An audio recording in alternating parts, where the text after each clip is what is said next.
I watched her cross the street with hurried steps, as if the whole world could see what she was about to do. The outfit she wore wasn't for any ordinary dinner. It was the kind of dress you choose to be noticed, to provoke something in someone, not for a business meeting. She'd told me she had a company dinner, a formal event, something too important to miss. I simply nodded, but something burned inside me, a silent unease that wouldn't let me breathe. It wasn't irrational jealousy, it wasn't paranoia. It was the instinct of someone who knows every detail of a look, of someone who's read that expression on a face and knows when something isn't right. The moment I saw the note with the address, hidden in the drawer, I felt as if all the air had been knocked out of me. An address, a time, and nothing more. No explanation. Just silence and the lie camouflaged in the practiced smile she gave me before leaving. I followed her that night, keeping my distance, as if each step were calculated torture. The city lights flickered indifferently, cars passed, lives continued, but mine seemed about to shatter. When I stopped in front of the restaurant, a small, elegant, and intimate place, my heart already knew what my eyes hadn't yet confirmed. Through the window, I saw the scene that would burn me forever, her, sitting across from a man I'd never seen, smiling in a way she hadn't smiled at me in a long time. Her gaze shone in a way that hurt, as if there, with this stranger, she'd found a piece of happiness she'd said no longer existed between us. I walked in. Not to create a scene, but to look her in the eye and ask, wordlessly, why? She froze the moment she saw me. The glass in her hand stopped in midair. Her face drained of color. And before I could say anything, she tried to compose a nervous, almost childish smile, saying, as if that would defuse the scene, "Honey, it's not at all what you think, this one's just a friend from work." Those words sounded like iron scraping glass. Not because of the lie itself, but because of the cowardice of still trying to protect myself from the truth I already carried in my chest. I took a deep breath and replied, without raising my voice, but with the weight of someone breaking something inside. "I know everything. You don't need to deceive me. I hope you're right about the choice you're making, because I'm leaving your life. I'm taking our children with me." I saw her eyes fill with panic, as if until that moment she hadn't imagined the consequences could be so devastating. It wasn't just about losing me. It was about losing family, the children's embrace in the morning, the smell of coffee in the kitchen, the home we built over years of shared life. I left before any tears of mine could fall in front of her. I didn't look back. I didn't want to see the face that, for so long, had been my safe haven, now transforming into the image of a stranger I no longer knew. The following days were silent. The sound of the house without her seemed louder than any scream. The children asked, at first, where their mother was. I answered with half-truths, because I didn't know how to explain that sometimes the ones we love most are also the ones who hurt us the most. Over time, they stopped asking. And that's when I realized, they were learning to live without her. Time passed, but it didn't heal everything. Scars don't disappear, they just settle inside us. I began to rebuild myself. Step by step, pain turned to caution, and caution turned to strength. I learned to wake up without waiting for a "good morning" from her, to sleep without wondering if she was coming home late. And, in this silent process, I met someone. Not in the overwhelming way seen in the movies, but in the rarest way, calmly, patiently, respectfully. She arrived as if she didn't want to take up space, but little by little, she filled all the voids. I wasn't looking for her, but I found her. Meanwhile, she continued to stumble over her own regrets. She tried to reconnect, first with cold messages, then with calls filled with a longing she couldn't handle when she felt it. I didn't respond. Not out of pride, but because I knew any response could drag me back to a place I'd fought to escape. Until one day, at the park where we used to take the kids, our paths crossed. She saw me pushing our son's swing, while the woman now walking beside me held our daughter in her arms, laughing happily, as if she'd always been a part of our history. She stopped, motionless, watching from afar, and I saw in her eyes the exact moment it hit her, the family she destroyed was there again, only without her. She approached. Her gaze held a mixture of fear, shame, and urgency. She asked to talk. The children ran to play farther away, and my companion, with a simple gesture, stepped aside to give us space.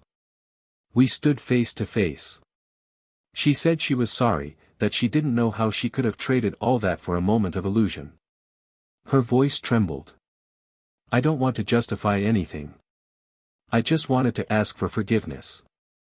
I listened. And, for the first time since that night at the restaurant, I realized I no longer felt anger. Only a deep weariness, like someone who's been carrying a weight for a long time and can finally let go. I forgive you, she said. And I saw tears stream down her face. But before she could smile hopefully, I added, but I can't go back. I love someone else now. The silence that followed was heavier than any argument we'd ever had. She understood. There was no more room for us. What we had was over, not because the love never existed, but because she killed it the day she chose another path. She turned and walked away, carrying on her shoulders the weight of a loss no other relationship could replace. And I stood there, watching the children run back to me, feeling that, for the first time, the final chapter of that story had been written. But what happened between that night at the restaurant and the day I met her again in the park, is something neither she, nor I, nor anyone else could have predicted.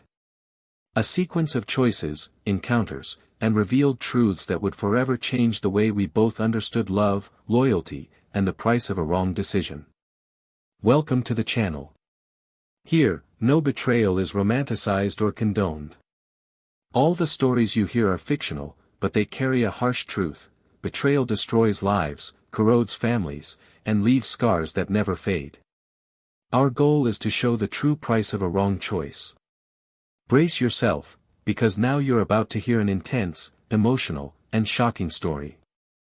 Dawn arrived with a soft glow through the windows of Michael and Emily's house, a home that seemed shaped by the patience of years of living together. They lived on a quiet street, where neighbors knew the sound of their two children, Noah and Sophie, laughing and playing in the yard. The kitchen always smelled of fresh coffee in the morning, while Emily set the table with the care that transformed simple gestures into small rituals of love. Michael, for his part, had a habit of getting up before everyone else to enjoy a few minutes of silence, sitting on the porch, watching the street slowly come to life. They were a couple who, to any outsider's eyes, carried an image of stability and complicity, as if life had adjusted to their rhythm, shaping a comfortable and predictable routine. Michael worked in a downtown office, a place that didn't require glamour, but did demand organization and commitment. He was dedicated, meticulous, and took pride in keeping his family financially secure. Emily, an elementary school teacher, had a way of connecting with children that enchanted everyone. She was the kind of person who could calm an entire class with just the tone of her voice and who would come home with funny stories about her students. Responsibilities were divided evenly, and weekends were reserved for family activities, outings in the park, simple dinners with friends, and movie nights on the couch. There was a seemingly solid connection between them, made up of glances and small gestures. Michael noticed when Emily was tired and, without needing to be asked, took on household chores to lighten her load. Emily, in turn, sensed Michael's stress after long hours of work and always found a way to comfort him, whether by preparing his favorite meal or simply sitting beside him in silence. They had a history of overcoming hardships together, times when finances were tight, family illnesses, and even relocations that required courage and adaptation. All of these experiences reinforced the idea that, even on the worst days, they had each other to lean on. The home they shared was a reflection of this life they had built together. It wasn't luxurious, but it was full of personality in every corner. Photographs of their children since birth filled the hallway walls, daily reminders of the journey they had made. In the backyard, a swing Michael had made swayed in the wind, even when the children weren't around. At night, the living room was lit with a warm yellow light that made everything feel more welcoming, creating a sense of security that seemed unshakable. Close friends said they had the perfect life, and although Michael and Emily knew perfection didn't exist, they took pride in being together and managing to maintain harmony despite external pressures. However, life rarely stands still. Small changes emerge, almost imperceptible, like a breeze before a storm. Michael began to notice that Emily's schedule was busier, that her commitments extended beyond the usual meetings with colleagues or school meetings. She talked about new projects, about after-hours events, but always with the naturalness of someone hiding nothing. He, who had always trusted her, accepted explanations without question, believing that mutual respect was the strongest foundation they had. Emily, on the other hand, seemed to carry a different energy, sometimes more animated, sometimes more distant, as if there were thoughts she didn't want or couldn't share. Their relationship didn't abruptly lose its affection. Mornings still featured hurried kisses, and late afternoons still brought conversations about the day. But there were new nuances in their tone, longer pauses before answering questions, and silences that had once been comfortable began to feel charged with something Michael couldn't name.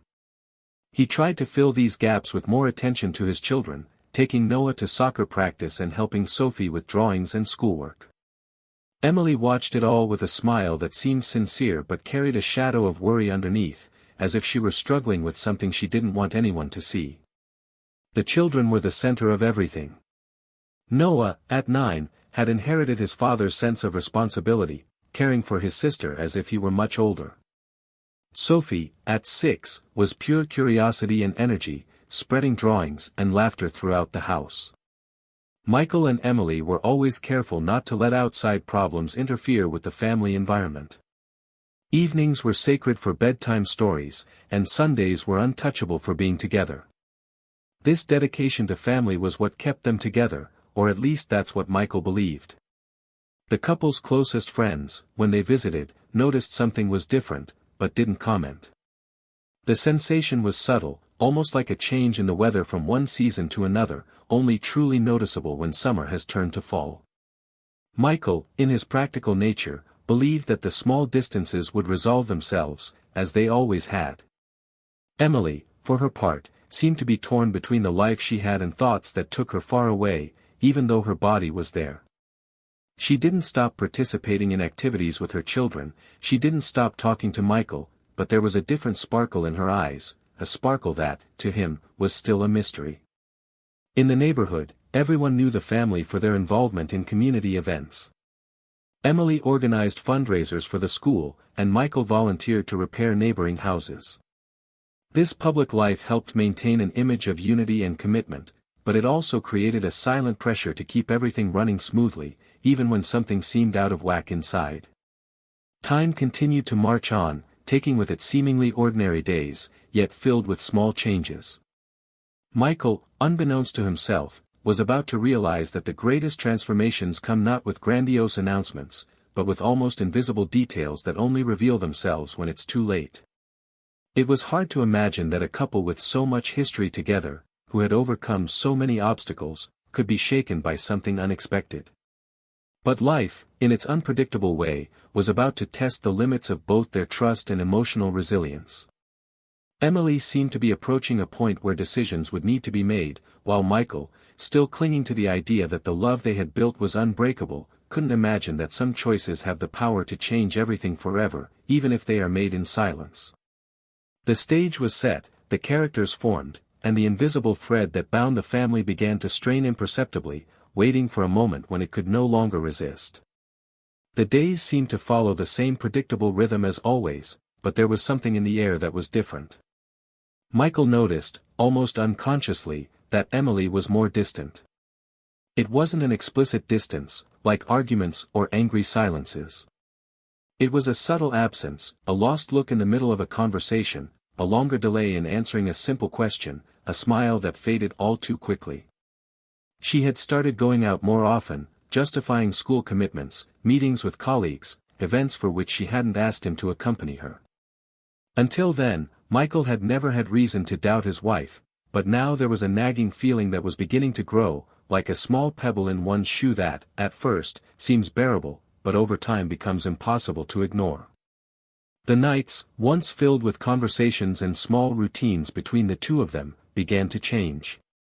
Emily would arrive later, claiming tiredness, and disappear to take a shower before even greeting him properly. He noticed her perfume was different, not the one she usually wore every day, but a more striking scent, reserved for special occasions. Her gestures remained gentle, but there was a mismatch in her touch, a lack of commitment in her embrace. Michael tried to convince himself he was just imagining things, that it was a time of more work and responsibilities, but the discomfort wouldn't leave him alone. The children began to comment on their mother's less presence in the late afternoons. Sophie said she wanted more bedtime stories, and Noah asked when they would go on the park trip Emily had promised.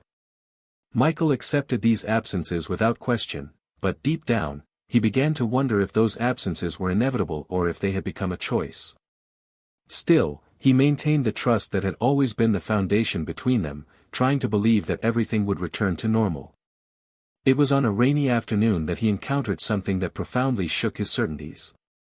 Searching for a document in a drawer in his home office, he found a small, carefully folded piece of paper. The address written on it meant nothing to him at first glance, but next to it was a time written. No signature, no explanation. The detail that made his chest tighten was that the paper was in Emily's handwriting, a handwriting he knew as well as his own face. He tucked the note into his pocket, without commenting at the time. I didn't know if it was better to ask directly or wait to understand what it really meant. That night passed slowly. Emily seemed normal, chatted about trivial matters, laughed at the children, and acted as if nothing was out of place. Michael, on the other hand, observed every gesture, every pause, every change in tone. When she mentioned that the next day there would be a school dinner to discuss a special project, he merely nodded, but deep down, he sensed that the note and the appointment were no coincidence. He slept little, his mind racing with possibilities he couldn't believe. The next day, he decided not to go straight home after work. He waited for Emily to emerge, elegantly dressed, with a sparkle in her eyes he hadn't seen in a while. He followed her in the car, keeping his distance, his heart beating faster at every turn. The illuminated streets reflected off the wet bodywork, and he tried not to think about what he might find. The address led him to a discreet restaurant, the kind you don't see in advertisements but which has its own charm and a private atmosphere. Michael parked across the street and watched. The glass door opened, and he saw Emily greeted by a man he didn't know. Tall, with a confident posture, and an intimate smile that needed no words to be understood. They entered together, and he walked her to the table, lightly touching her back, a gesture simple but charged with familiarity. Michael remained in the car for a few minutes, trying to decide what to do. Every second felt like a blow, and his heavy breathing made it difficult to think. Finally, he got out and crossed the street, unhurriedly, but with the certainty that he needed to look her in the eye. The restaurant was lit by soft lights, and the sound of low conversations mingled with the aroma of elaborate dishes. He found her sitting across from him, smiling in a way she hadn't smiled at him in a long time. Her hand rested on the table, close to his, almost touching. Emily was slow to notice Michael's presence. When she saw him, shock filled her expression. The smile faded, and she stood still for a moment, as if time had stopped. The man looked back, confused, and Michael remained there, not sitting, not making a scene, just staring at her with silent determination. She tried to speak, but her voice was shaky. Her first excuse came quickly, as if rehearsed.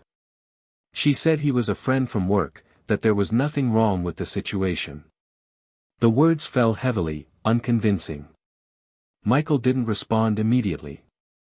He observed every detail, the way she clasped her hands, the blush on her face, the averted gaze. He didn't need anything else to understand what was happening. The nearby tables seemed oblivious, but for Michael, the world was concentrated in that moment. He took a deep breath, controlling his anger and the urge to make a scene out of this. He spoke softly, with the firmness of someone making a final decision. He said he knew what was happening, that he no longer needed excuses, and that he was leaving her life. And, with a tone that made it clear there was no room for negotiation, he stated he would take the children with him. Emily was speechless. Panic filled her eyes, but there was nothing she could say to stop him from walking away. He left the restaurant feeling a huge weight on his shoulders, but also a strange clarity. He didn't look back. Each step out of that place felt like closing a chapter, even though he didn't know exactly what would come next. The light rain dampened his shirt, but he didn't care. When he reached his car, he took a deep breath and remained silent, letting reality settle in. Inside, behind the glass doors, Emily remained seated, paralyzed, staring blankly. And, unbeknownst to him, what lay behind that betrayal was much more than he could have imagined, something that was yet to surface and that would forever change the way he would view not only her, but also everything they had experienced together. The meeting took place weeks later, when the weight of the decisions had already changed the course of everyone's lives. Michael was at the park with Noah and Sophie, enjoying a sunny afternoon. The children ran and laughed, while he watched from a distance, with the calm of someone beginning to find new balance. Beside him, the woman who had recently entered his life, Laura, held Sophie in her arms and spoke to her affectionately, as if she were already part of the family. It was at that moment that Emily appeared, standing a few feet away, watching the scene with an expression that mixed longing, regret, and a hint of fear.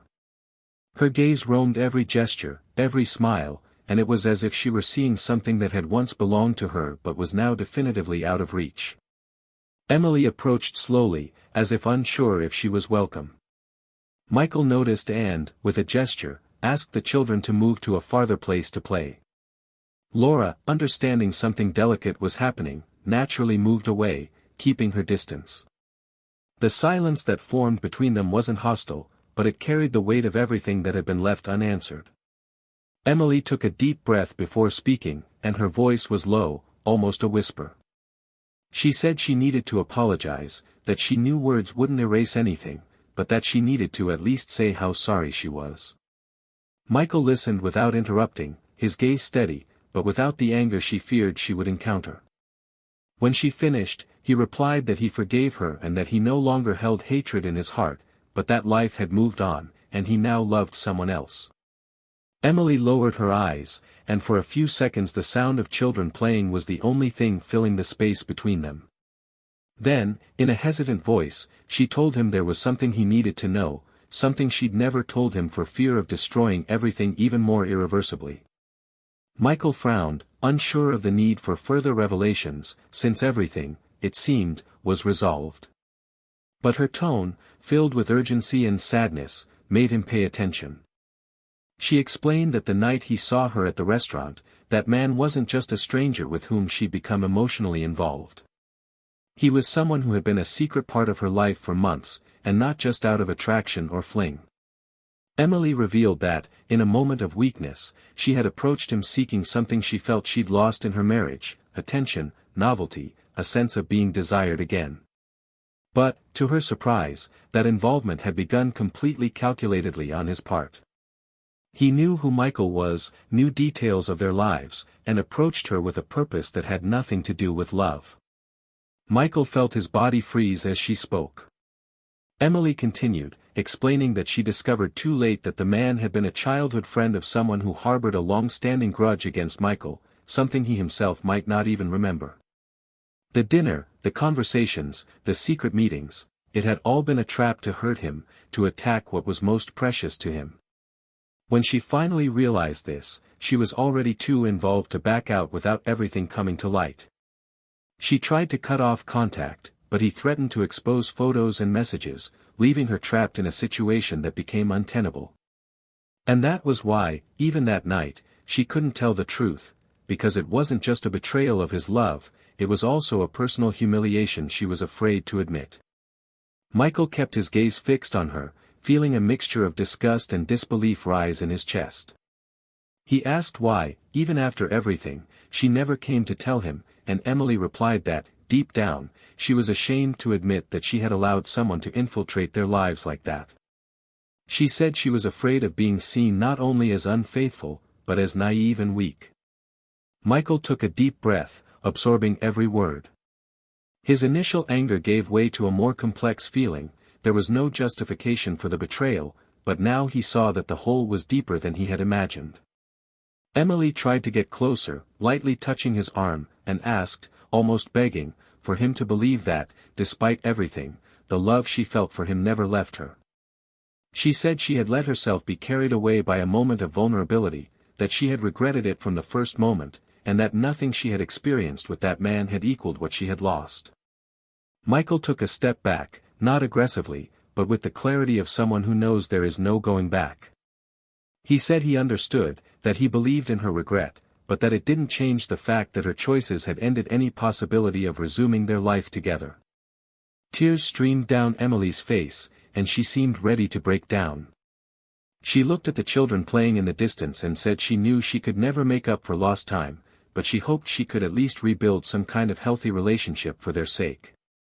Michael nodded, saying he would never impede her relationship with her children, but that, as for them both, the chapter was definitely closed.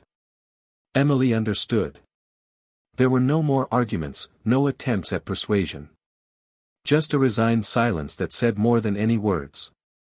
As she walked away, Michael watched for a moment, feeling the weight of everything he had learned. The revelation didn't erase the pain of betrayal, but it explained the depth of the rupture. Still, he knew he couldn't let it consume him. When Noah and Sophie rushed back to him, Laura approached with a serene smile. And in that moment, he knew he was exactly where he needed to be, leaving the past behind, even if its scars would remain forever. Michael sat on the park bench for a few minutes after Emily walked away, watching her figure disappear into the trees. The air felt suddenly colder, even with the sun still high, and he realized that, despite having heard the truth, there was a hard-to-define emptiness. It wasn't anger anymore, nor pure sadness. It was a feeling of being faced with a closed chapter that, painful as it had been, now had no room for new pages. The children returned to him, laughing and holding balloons a vendor had given them. Laura approached and placed her hand on his shoulder, not asking anything, simply offering that silent presence that, in recent months, had become a safe haven. He smiled at her, a small but sincere smile, and got up to leave, feeling that the day needed to end far from any shadows of the past. In the following days, Emily tried to maintain contact, albeit discreetly. She sent messages asking about the children and if she could see them on the weekend, and Michael responded directly, not allowing any conversations that strayed from the topic of his children. He had decided not to allow the recent revelation to destabilize the new life he was building. Laura, for her part, kept the subject to a minimum, respecting the space he needed to process everything. There was, however, a silent understanding between them. Emily would remain a part of the children's lives, but she would no longer have any power over Michael's choices. One afternoon, Emily called to pick up Noah and Sophie from school for a field trip. Michael agreed, but preferred to go along to drop off the children himself. When he arrived, he found Emily waiting outside and noticed she looked more haggard than before. Her face was pale and her eyes puffy, as if she'd been crying for hours. He didn't ask why, but he could tell she wanted to talk. As the children got into her car, she leaned closer and said, in a low voice, that the man she'd been involved with was trying to get in touch again. Michael just took a deep breath, showing no surprise. Emily explained that he wanted to make things right, but that she didn't want to and that she was afraid of his reactions. Michael listened silently, then replied that her life was now her own responsibility, that he had no intention of getting involved, but that, for the sake of the children, he hoped she knew how to protect herself. This conversation left an uncomfortable residue in Michael. It wasn't out of love or a desire to save her, but rather an understanding that, in some way, she had entered into a dangerous game with someone who should never have been a part of their lives. In the following days, he focused more on his children and Laura. They began making plans together, a short trip to the coast, new weekend outings, small renovations to the house that now bore her presence. Laura increasingly became part of that routine, interacting with the children with patience and care, building a solid bond that needed no rush. A few weeks later, Michael and Laura attended a community event in the neighborhood, a simple affair that brought together many familiar families. While chatting with neighbors, he noticed Emily approaching, holding the children by the hand. Their eyes met, and there was a mix of awkwardness and acceptance. The children ran off to play together, and Emily approached, this time without tension. She asked if they could talk briefly, and Laura, sensing the moment, stepped aside to greet others. Emily began by saying she was trying to reorganize her life, that she had completely cut off contact with the man and was focused solely on work and her children. Michael listened but didn't ask any questions. He simply said he hoped she could move on, because, even though the past still left its mark, it was impossible to live looking back. At that moment, Emily paused and took a deep breath, as if she wanted to say something more but decided against it at the last second. She changed the subject to the children, and the conversation ended without tension. However, Michael was left with the feeling that there was still something she was holding back, something that might never be said, and it no longer bothered him as it once had. He knew that not all truths need to be exposed in order to move forward. As the months passed, life began to adjust. Laura and Michael grew closer and closer, creating moments that had the simplicity of real things. There was no rush, but there was consistency, and that, for him, was more valuable than any overwhelming passion. Emily, on the other hand, remained present in her children's lives, but with clear boundaries. She seemed to understand that the place she once held by Michael's side now belonged to someone else, and that there was nothing that could change that. Their interactions became civil, without rancor, but also without intimacy. One day, while picking up Noah and Sophie from school, Michael noticed that Laura had prepared a special snack for everyone to eat on the way home.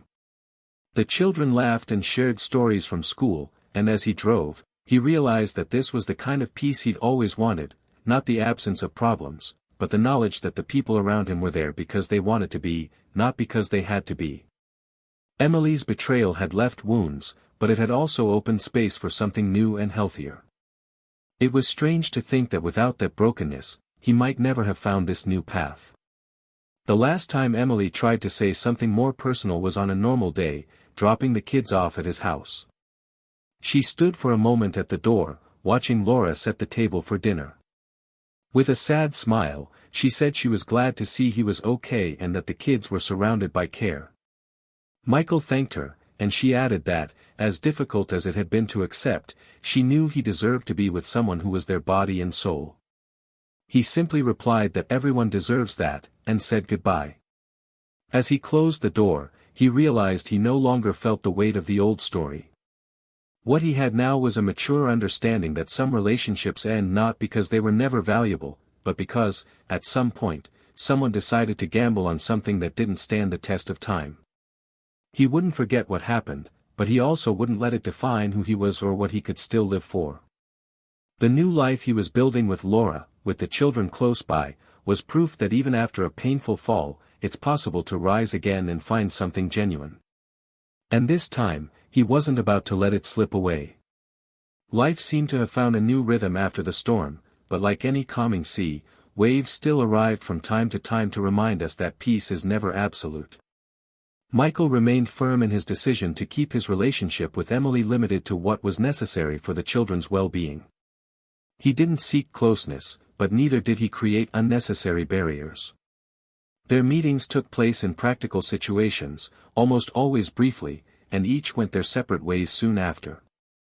However, something new was beginning to emerge, not a rapprochement, but a silent dilemma, something that, for Michael, touched a deep part of his consciousness. He began to notice that Noah and Sophie, despite adapting to their new routine, still carried a weight in their eyes that hadn't existed before. They seemed happy with Laura and laughed with her spontaneously, but there were moments of silence when their mother was mentioned, as if there was a delicate emotional territory they didn't know how to navigate. Michael understood that he couldn't fill Emily's place in their lives, just as she would never occupy the space Laura was carving out, but he wondered to what extent he should encourage them to maintain a closer bond with their mother. This question began to bother him because it went against the personal pain he still carried. He knew he could simply let things unfold naturally, without interfering, but something in him told him the children needed more than superficial interaction. It was an internal battle between protecting his own heart and ensuring his children wouldn't grow up with emotional gaps. Laura sensed this uneasiness and, although she didn't get directly involved, made it clear that she would support any decision that put the children's well-being first. Meanwhile, Emily subtly demonstrated that she was trying to change. She no longer mentioned the past, didn't ask for second chances, and when she was with her children, her focus was completely on them. Michael noticed that she avoided any behavior that might generate distrust, such as arriving late or canceling dates without explanation. Still, there was a huge gap between her efforts and the possibility of fully regaining the lost trust. He had no doubt that they would never be a couple again, but he was beginning to recognize that perhaps there was a new kind of relationship, not romantic, but human, that they would need to build for the sake of the children. This realization was reinforced on a seemingly ordinary day, when Noah had a minor accident at school and needed stitches in his knee. Michael was on his way to work when he got the call, and upon arriving at the hospital, he found Emily already there, sitting beside her son, holding his hand and telling him stories to distract him from the pain. She looked at him as he entered, and there were no words. Just a silent wave that somehow broke down part of the wall he had built. Seeing her care in that moment stirred something within him, not in the sense of rekindling romantic feelings, but in the recognition that, despite everything, there was an unbreakable bond between them, their children. In the days that followed, this memory wouldn't leave Michael's mind. He began to reflect on what forgiveness truly meant. Until then, the forgiveness he offered had been more of a personal liberation than a bridge to any kind of reconnection. Now, he faced a more complex choice: to use this forgiveness as a tool to build a new, cooperative relationship or to keep it merely a milestone that closed the past. It wasn't a simple decision, because any attempt at rapprochement could be misinterpreted by Emily, and he didn't want to send mixed messages. While he pondered this, life with Laura was stable. She was already a part of the children's daily lives, and their relationship was based on respect and communication. However, Michael knew this dilemma could affect their relationship. Laura, always attentive, noticed the conflict and asked him directly if he still had feelings for Emily. His answer was clear: no. What he had now was only concern for Noah and Sophie's emotional future. Laura listened calmly and said she trusted him, but that she would need to understand his limits if this connection were to happen. The moral dilemma intensified when Emily asked Michael to accompany her to a meeting at Noah's school, believing it was important for them to demonstrate unity as parents. He hesitated but agreed, thinking it wasn't about personal bonding, but about demonstrating shared responsibility. On the day of the meeting, they sat side by side and listened to the teachers discuss their son's performance. It was a strangely familiar moment, as if, for a few moments, they had returned to their previous roles, but without the intimacy they had felt. As they left, Emily thanked him sincerely, and Michael realized that this simple gesture had meant more to her than he had imagined. In the days that followed, he began to consider proposing regular get-togethers between them and the children, not as a family in the traditional sense, but as parents capable of sharing important moments. The idea, however, left him conflicted. Part of him wanted to protect Laura from any discomfort, and part wanted to prevent Emily from interpreting this as a chance to win him back. At the same time, he was certain that, for the children, seeing them together on specific occasions could provide a sense of security they still craved. This thought haunted him for weeks, until an unexpected event brought the issue to the forefront even more forcefully. Sophie was chosen to participate in a school performance and, with an anxious look on her face, asked that they both be present to see her. Michael felt the weight of that request. There was no way to say no without deeply disappointing his daughter. So he spoke to Laura, who, to his surprise, said she saw no problem, as long as it was clear that it was in the children's best interest. On the day of the performance, Michael and Emily sat side by side in the audience, with children searching for them in the crowd. When Sophie walked on stage and smiled at the sight of them together, he felt a mixture of pride and relief. For a few minutes, the past no longer mattered, and all that remained was the present, with his daughter radiant and confident that she had their support. At the end of the event, there were no hugs or exchanges of emotionally charged words. Just a respectful greeting and the feeling that, perhaps, that was the key to dealing with what remained, not erasing the past, but finding a way to live with its scars. Michael knew that by allowing these moments, he was walking a fine line. The balance between preserving new life and giving the children what they needed would require constant care. But he also knew that if he wanted to build a solid future for everyone, he would need to face this challenge with maturity. And while there was still a long way to go until the end of this story, he was beginning to understand that sometimes the true outcome isn't in winning or losing, but in learning to live with what fate has thrown your way. The routine found a more stable rhythm after the school presentation, as if home and affection had learned a new language that everyone, little by little, began to understand. Still, there were inevitable intersections, points of contact that required care and choice. Michael began planning a weekend with Laura and the kids at the coast, a short trip to clear everyone's heads, when Noah asked in the back seat of the car if his mother could spend at least one day with them, not in the same place, but on the same trip, because he wanted to show them both the sea at the same time. He wanted his parents to see the goal he'd promised to make in the sand and for his sister to build a castle with everyone nearby. Michael gripped the steering wheel tightly, and the answer didn't come immediately. Laura sensed the tension and broke the silence with a gentle, unassuming tone, saying they could think of a way to make it special for the kids without confusing things, that perhaps a shared beach day, with clear agreements and set times, would be possible. Michael looked at her askance, grateful but worried about opening doors he'd decided to keep closed. That night, when the children were asleep, he spoke quietly to Laura, admitting he was afraid of turning a gesture for their children into a misleading message for Emily. Laura, with the calm she'd won over him, replied that misleading messages only happen when boundaries aren't clear, that he could handle it with the firmness he'd been demonstrating, and that if it were truly for Noah and Sophie's good, she would be there, not as a supporting character, but as a real part of this new family that was forming. The invitation to Emily was direct, straightforward, and without any room for hope. He wrote that Noah and Sophie wanted a day at the beach with them both nearby, that Laura would be there too, that schedules would be aligned, and that he intended to keep everything focused on the children. Emily took a while to respond, and when she did, she thanked him briefly, saying she would only go if it didn't cause any discomfort to anyone and that she would respect all boundaries. On the appointed day, the sky cleared enough for a bright morning, the wind blew gently, and the sea seemed to call the children by name.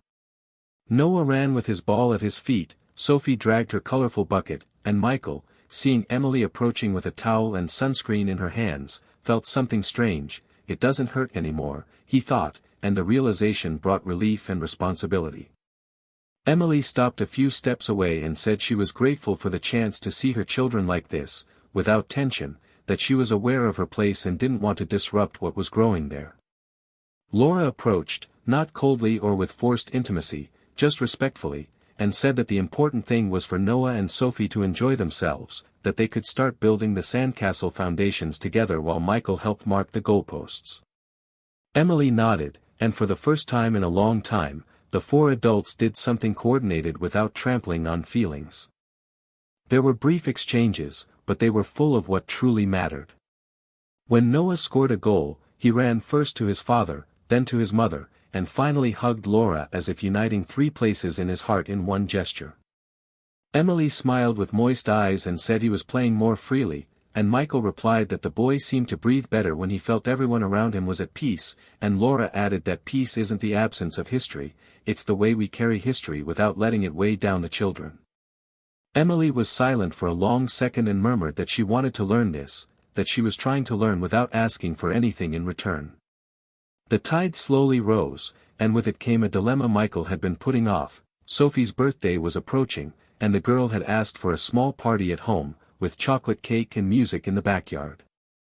The request came with a shy addition, the kind children make looking at the ground, as if the world could deny it, that her mother could help hang the flags because she always did it straight and without falling. Michael swallowed hard.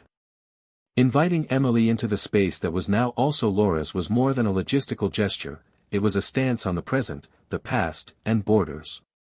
He'd talked to Laura that afternoon, the sand still clinging to his shins, and he'd been honest about his fear of hurting her. Laura rested her head on his shoulder and whispered that it would hurt more to deny her daughter a simple wish because of a pride they'd already left behind, that trust is proven in the small, everyday scenes, not in grand speeches. On the day of the party, Michael planned the schedule like a map, Emily would arrive early to help Sophie with the flags and leave right after the birthday song, when Laura's family arrived. It wasn't a graceful dismissal, it was an emotional maneuver to ensure no one was put in a painful position. Emily showed up at the appointed time with a bag of colorful ribbons and a restrained smile. Sophie jumped on her neck and began giving pretend orders about where everything should go, and Emily responded with light humor that she obeyed small bosses who were good at what they did. Michael watched them from the kitchen, stirring the frosting, and realized that, for the first time, that kind of coexistence seemed possible. There was a conversation he hadn't expected when Laura arrived a little earlier than planned and found Emily stretching the ribbon on the doorframe. The two exchanged glances for a moment that could have been awkward, but wasn't. Laura said the ribbon would look better if it moved a finger up to the left, and Emily, without apologizing, moved a finger up to the left and smiled. In the backyard, among balloons and confetti, Laura approached and spoke with the simplicity of someone who doesn't argue. We're going to protect these two together, you in the way of a mother, me in the way life brought me to be, and Emily, with a small nod, responded that she understood and that she was grateful to see the children safe and affectionate with everyone there. The birthday party was one of those scenes that stay in your memory because of the details, Sophie squeezing her eyes shut to blow, Noah drumming on the plate, Michael trying to contain his emotion when his daughter whispered that it was the best cake ever, and Emily, a few steps away, far enough away not to intrude, close enough for the girl to meet her gaze. When the doorbell announced Laura's family's first guests, Emily grabbed her bag and signaled she was leaving. Michael walked her to the gate, and she asked for a minute, not to reminisce about the past, but to make a request that landed on him with the weight of adult decisions. If, one day, the children wanted to sleep over at her house on the same weekend they were with their father, he would consider relaxing the routine, not for her sake, but for theirs, because sometimes a child's heart doesn't understand a calendar.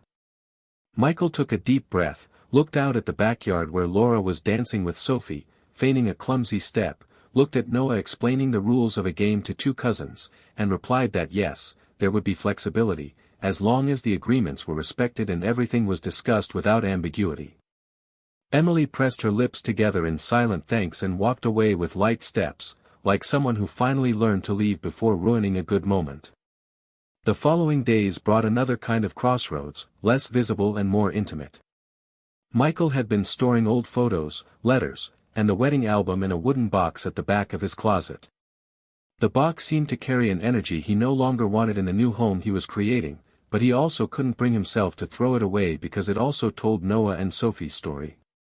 One rainy Saturday, he took the box out of the closet, placed it on the living room table, and stood there, watching, while Laura swept up crumbs from her breakfast. He said, without asking for advice, that perhaps it was time to return some of it to Emily, not as a kindness, but as a symbolic gesture of putting everything back in its place. Laura, who hated and loved that box for the same reason, replied that if he felt the time was right, she would be there while he did it. Michael called Emily and asked her to stop by late that afternoon to pick up a few objects he thought would make more sense with her.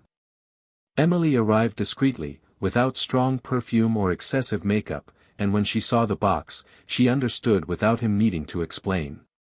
They opened it together, taking out photos showing Noah's first steps, Sophie's tiny hands, and Emily touched the images with an almost reverent delicacy, saying that sometimes she also needed to remember that, despite the ruin, there had been so much love there. Michael replied that love did exist, but that its existence doesn't redeem choices that disrespected him, and that, at this point, the most honest thing was to acknowledge both sides without trying to stitch them back together. Then came the conversation that swirled around the three adults like a breeze insisting on slipping through the cracks, Michael and Laura's future. It wasn't a proposal or an official announcement, but a concrete move towards something already visible. Michael didn't want to turn the house into a minefield of insecurity for the children or Laura, so he proposed a simple dinner, just the four of them, in the living room, to discuss the changes that would gradually come, more drawers for Laura, a calendar with each of their milestones, shared decisions about school, vacations, and routine. Noah shouted that the important thing was that no one fight over toothbrushes, and Sophie asked if more drawers would fit more storybooks.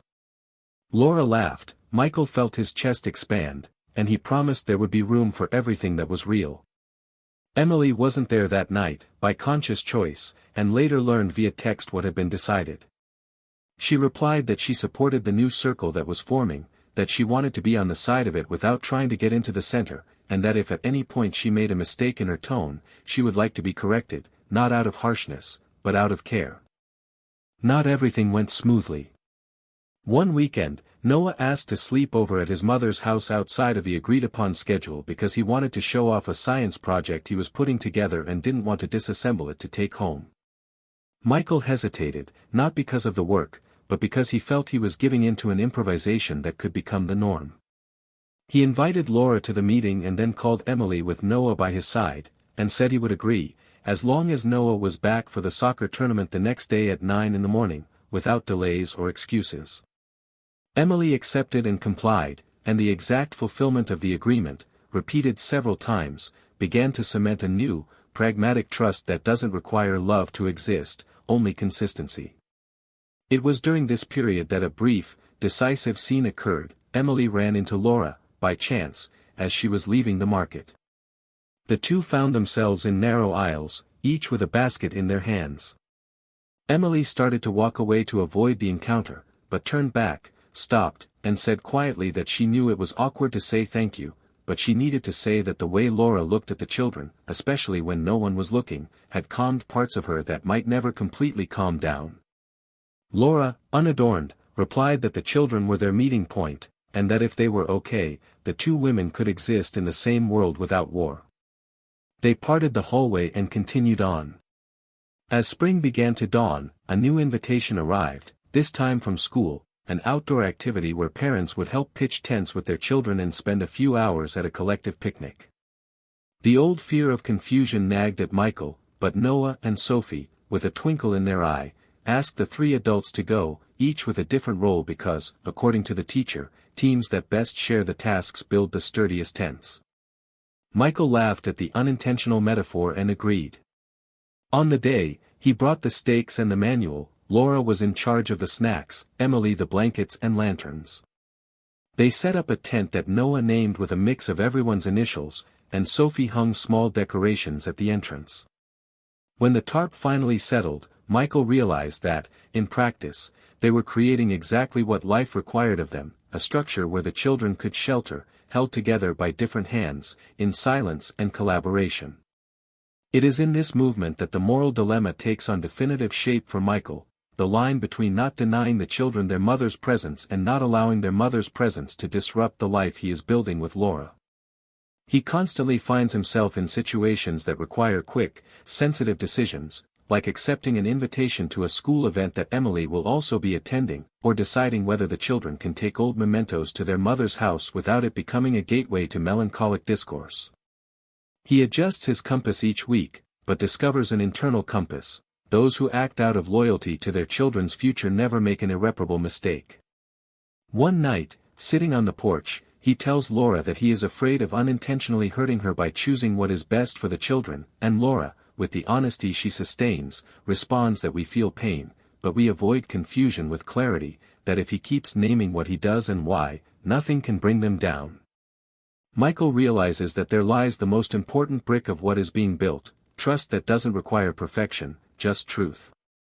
At the end of this stretch of road, when the moon seems larger than usual and the children are asleep after a long day of laughter and chores, Emily writes a short message to Michael saying she's requested a transfer to a school in another neighborhood, not to keep her children away from her, but to see life from a different perspective and avoid passing through the same places every day that remind her of her mistakes. She would like to have lunch with Noah and Sophie to tell them this, ask for ideas on how to organize their schedules, and hear what they have to say. Michael reads, thinks, looks at Laura, who receives the news with a silent yes, and agrees. He acknowledges, without saying it, that Emily is learning the most difficult construction, that of a conscience that chooses renunciation as proof of love for her children, not as pity. He accepts that he will be at this lunch, not as a confidant, not as a close friend, but as a father witnessing the mother of his children finally choose responsibility without an audience. And when lunch arrives, in a simple, bright restaurant with paper napkins and glass cups that clink when touched, Noah asks if the distance will change the way they play on the weekends. Sophie wants to know if there's room to plant flowers at the new school. Emily responds precisely that nothing changes their right to be loved, that the address doesn't determine the size of the hug. Michael, with the calmness he took so long to find, adds that their home will always have the right door and the right schedule, and that life may change the frame, but the painting inside remains. They leave hand in hand, each on their own path, and the story, which seemed to have already found calm, still holds a final tremor, because choices like these, firm and serene, often call for testing fate. Michael's phone vibrates with a short message from the city hall announcing a change in the school calendar and a proposal for a joint activity, something that will require another round of conversations, adjustments, and decisions. He smiles slightly, not because he finds it easy, but because he knows that, from now on, there is a method and, above all, a purpose. And as the afternoon slowly falls, with the light gilding the facades, life prepares for the outcome that demands courage and tenderness at the same time, as if to say, without fanfare, that the true ending is not a point, it is the line we decide to draw when we understand each person's exact place in our story.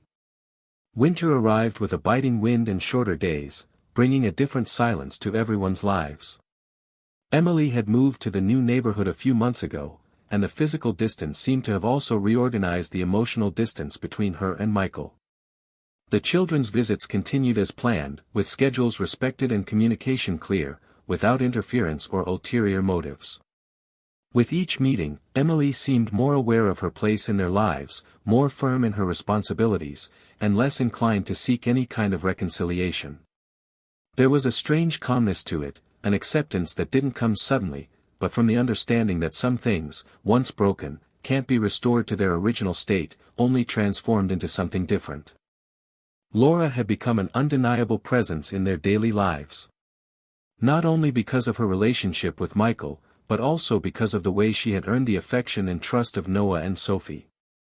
They already sought her out for advice on simple things, shared small victories of the day, and asked her to come see their performances. Michael observed this with a mixture of gratitude and care, understanding that love and bonds are built with patience, and that her presence had been essential for his children to feel secure amidst so many changes. He knew that, in an ideal world, children could grow up with all the adults around them working in harmony, but he also knew that life isn't made of ideals, but of daily decisions, and his were becoming increasingly firm. The moral dilemma that had plagued him since the separation had found a balance. Michael learned to identify when he needed to be flexible and when he needed to remain rigid, always thinking of what was best for Noah and Sophie. There was no longer any resentment toward Emily, but there was also no longer any room for her to influence his life beyond what concerned the children. This clarity gave him a quiet freedom, and he began to envision the future without the weight of the past. He decided it was time to make his life with Laura official, not in a rush, but with the certainty that she was already part of his story. The proposal happened intimately, without a large crowd. On a quiet night, with the children already asleep, Michael invited Laura to the balcony, where the yellow light and gentle chill created a comfortable setting. He spoke briefly but truthfully, saying that he wanted to build the rest of his life with her, that he wanted the children to grow up with the image of a healthy and stable home, and that there was no one else he would rather share that journey with. Laura, moved, accepted, and in that moment, he felt he was closing the last door that still connected the present to the past. When Noah and Sophie found out, they reacted with genuine joy. They asked if they could help choose some things for the ceremony and if Laura could continue the same bedtime story times.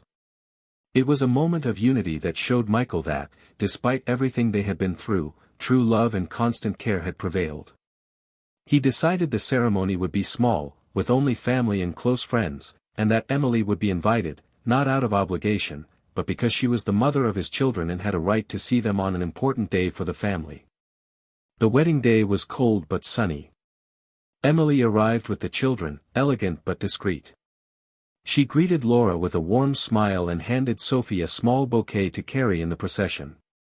There were no long speeches, but during the reception, Emily approached Michael and said she truly hoped he would be happy.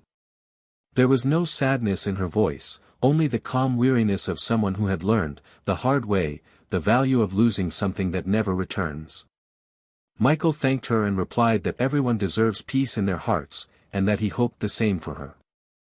Over time, Emily built a new, quieter life, away from the prying eyes of before. She began to dedicate more time to her career and volunteer projects, finding meaning in spending her time on something bigger than herself. She remained present for Noah and Sophie, and her relationship with Laura became respectful and functional. There wasn't a close friendship, but there was cooperation, and that was enough to maintain a healthy environment for the children. She knew she would never get back what she lost, but she understood that she could, at least, not lose anything else she still had. Noah grew up observing everything with watchful eyes, learning that love isn't just about happy moments, but also about firm choices when things get tough.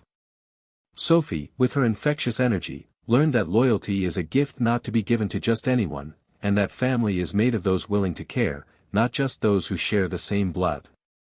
Both became the link that somehow kept everyone connected, even if in different roles. Michael, looking back, knew the path had been arduous, but he also knew he had reached a safe place. He understood that the love he and Emily shared existed, but that wrong choices can erode even the strongest foundations. With Laura, he found not only a new love, but a new meaning for what partnership means. They learned to build together without fear of the old ruins, and this was reflected in every simple gesture of their daily lives. Each family's fate was finally settled, Emily, aware that her choices had cost her dearly, but with the dignity of continuing to care for her children, Laura, solidified as an inseparable part of that family, Noah and Sophie growing up with the certainty that they were loved and protected, and Michael, finally at peace, with a home that represented not only the love but also the stability he always wanted to offer those he loved. And this story ends with a lesson that resonates far beyond the characters. Betrayal is not just a momentary act, it is a choice that creates deep rifts that span time and change the course of entire lives. It not only destroys the love between two people but also undermines the trust of everyone around them. Once broken, trust is never the same, and it takes more than words to rebuild something. Sometimes, you have to accept that some losses are permanent. Comment on what you thought of this story, share your opinion, we want to know how it touched you. Don't forget to subscribe to the channel to see more intense and emotional stories like this one. And remember, we do not condone any kind of betrayal here. Stories like this are a warning about how thoughtless decisions can destroy homes, families, and feelings that seemed unshakable. May it serve as a reflection to never jeopardize what truly matters.